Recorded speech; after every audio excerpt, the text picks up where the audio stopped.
What is up, guys? Daniel Taylor here with the Cigar Field Journal, and welcome back to our annual 10 Days of Halloween featuring Tatuaje, and welcome back to our brand new segment, 2-Minute Reviews.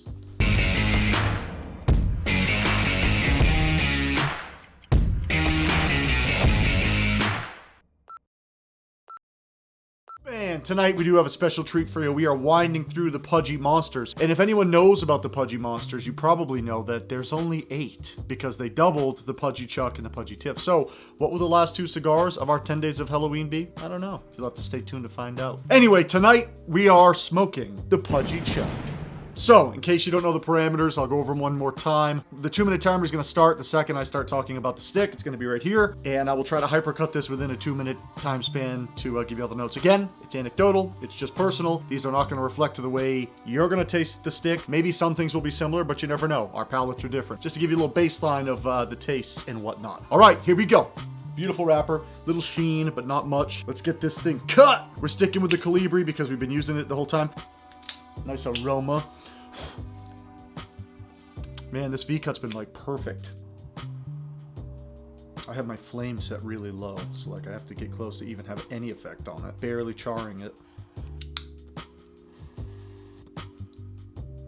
Wow, a sharp, sharp beginning. Little pepper, earth, espresso. Yeah, pepper on the tongue, espresso on the retro, earthy core. Pretty simple, straightforward flavors. I waited a few puffs in for this to see if the initial light would change, but it's staying pretty in its lane, pretty solidly. So, well into the first third here, and flavors have stayed right where they were. A lot of earth, a lot of pepper. The espresso note is more fleeting. I'm only tasting it like here and there. It's not very consistent, but a nice balance of earth and pepper. I mean, usually that to me is kind of just a boring core if it's just that, but again, with the rest of the Pudgies, if this is anything like it, it's probably going to smooth out, mend together a little bit, and we'll see where it goes. All right, well into the second third, and yeah, boring update, nothing's changed. A little one-dimensional, not a huge deal, but I think that pepper earth is kind of combining, and that's it. There's not really a lot else going on. I would say it's not very complex. I will say that I am picking up a faint note every now and then of like a brown bread, usually just on the retro, but it does blossom kind of into a nice deep dark brown bread. I mean, it's unmistakable, it's its own thing. Coming into the last third here, and yeah, again, not much has changed. This stick has stayed pretty static from the start with some